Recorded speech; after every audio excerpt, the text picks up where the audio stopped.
Next, we have the Atlanta Falcons. Falcons. Yeah, 8-9. Falcons. Uh, the Falcons are so interesting to me because there's only two sides to the coin. You either think that what Terry Fontenot is doing is wild and exciting and cutting edge, and he's been this Joker style figure, or you think he's kind of insane and has Yep. just drafted a really bad flag football team.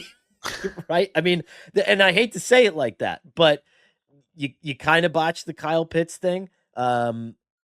The Bijan Robinson thing was a luxury pick that they didn't really have the luxury of taking, Although, right? like, he's a great player. He's a great player, but it's like moving into this And I is my think, like, analogy. taking Drake London over Garrett Wilson doesn't, I mean, I don't think that it, like, is Drake London's, good. if you look at all the Good. advanced stats on Drake, he's good. Does he have the high Ceiling. I think ceiling that Garrett Wilson does? No.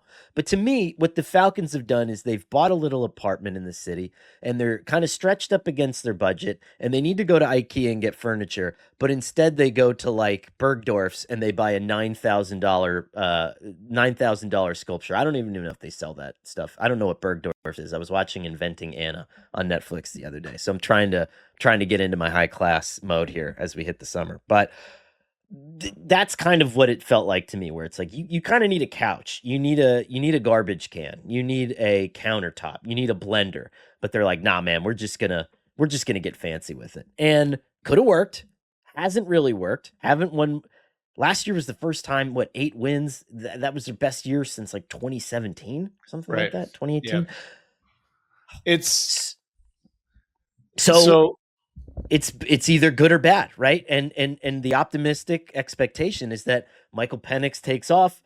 We forget about the fact that they have Kirk Cousins sitting on the bench. Maybe they can get something for him and lower their asking price finally, because what I heard asking around on this is that their asking price for Kirk Cousins is ridiculous. And yeah, so it maybe is. they get Kirk Cousins off the shelf. Maybe they get Michael Penix rolling.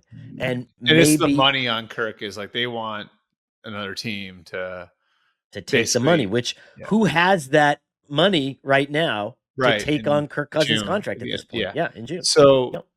so I think it's to me, like, looking at this team, the offensive line, I think, is, I mean, it should be fine. It's not top of the league, should be fine.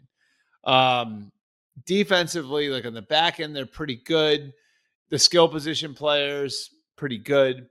And I think, like, really going back to the Arthur Smith era and now through the first 2 years of the Raheem Morris era, the big two questions have been, how can we get after the quarterback and do we have a quarterback? And, like, I think the last two off seasons, they've gone over the top to try to answer those questions. Last year, it was a quarterback, bringing in Cousins, paying him what you pay him, and then drafting Michael Penix 8th overall.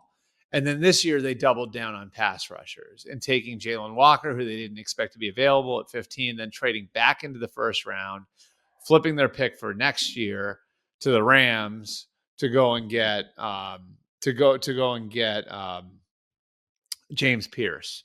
And so, like, I think Pierce is super duper talented, right? Like, Pierce is incredibly talented. And there was the character question with him. Jalen Walker is everything you want from a character standpoint, a great playmaker, just doesn't have the measurables that somebody like Pierce does. So is this now a team with a really effective quarterback, say a top 12 quarterback, top 12 to 15 quarterback, and a lethal pass rush? That's the path for them. And that means you have to have gotten those two sort of all-in scenarios over the last two off seasons right. I'm not sure.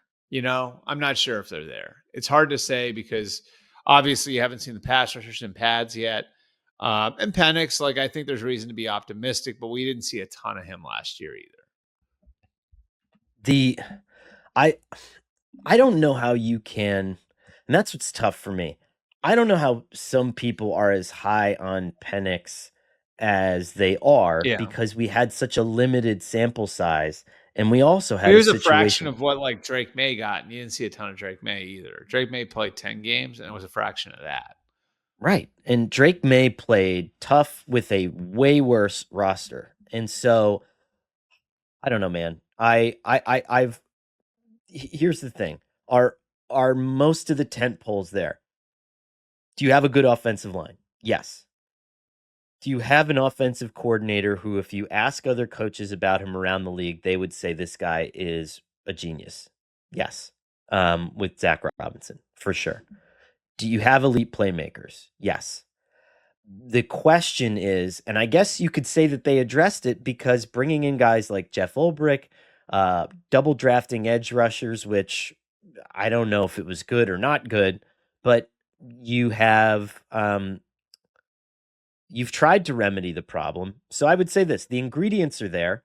I don't see why they can't win the division, but if they don't, to me, it's a little bit of a disappointment and an indictment on what we've seen this build because now it's lunchtime, right? Right now, Fair? it's like now you've spent all this draft capital. Yeah, you got your core. I mean, Bijan Robinson's come of age. Drake London is kind of become what he was going to become. The Kyle Pitts thing didn't work out. The offensive line is still intact for the most part. If a little older, you got the pass rushers that you really invested in. You've got some guys in the secondary that you invested in AJ Terrell and Jesse Bates. It's go time for them for sure. Maybe that'll be if I'm a coach, you know how they all have the corny slogans Yeah. and they're like Tom Coughlin, I remember his last year was burn the boats, right? Yeah. But if I was the head coach, I'd just be like, hey, Atlanta Falcons 2025, it's go time. Come It on, baby. it is though, isn't it? I mean, I don't know. That's the way I look at it. You know what you should do is you should just direct all your ire towards the Bucks. That's what you should do. You should be like Rex Ryan if you're Raheem Morris the whole year. Like have Todd Bowles' face on a dartboard or Bucky Irving on taped on the tackling dummies, right? Because there's no other team in your division you have to be even remotely concerned Yeah. about.